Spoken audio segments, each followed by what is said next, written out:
娟姐姐，為什麼我們吃的很少，但是還會長胖呢？其實咧原因真係有好多嘅，但係咧最主要我覺得有3種原因啦。第一種咧，我哋係吸收我哋過量嘅熱量。嗱，咩叫做熱量呢？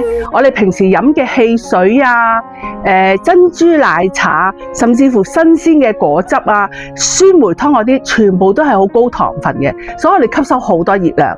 咁第二呢，就係我哋平時我哋個醬汁，我哋好多時好中意食麻醬啊、番茄醬啊，甚至乎咖喱呢啲全部都係高熱量嘅，所以食嘢嗰時揀嗰個汁咧、個芡咧，我哋都要好小心咯。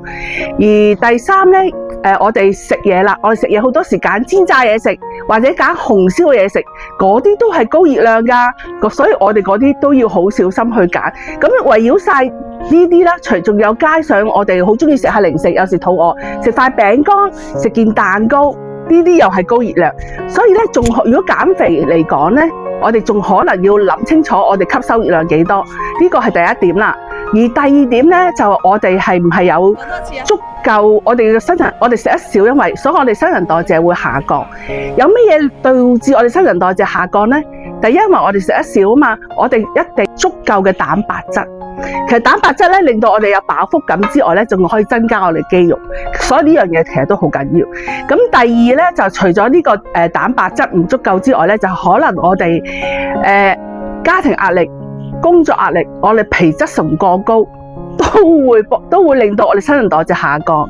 而第三咧，我覺得好主要嘅，我哋身體唔足夠嘅纖維。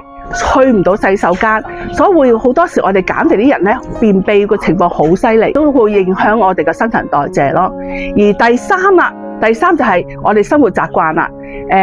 睡眠不足都係一個減肥即係減唔到肥嗰個致命點嚟㗎。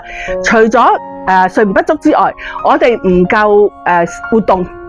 平時我哋最好行30分鐘嘅走路啊、行樓梯啊，咁都幫助我哋個減肥咯。大家對咩健康問題有興趣嘅，可以留言俾我啊！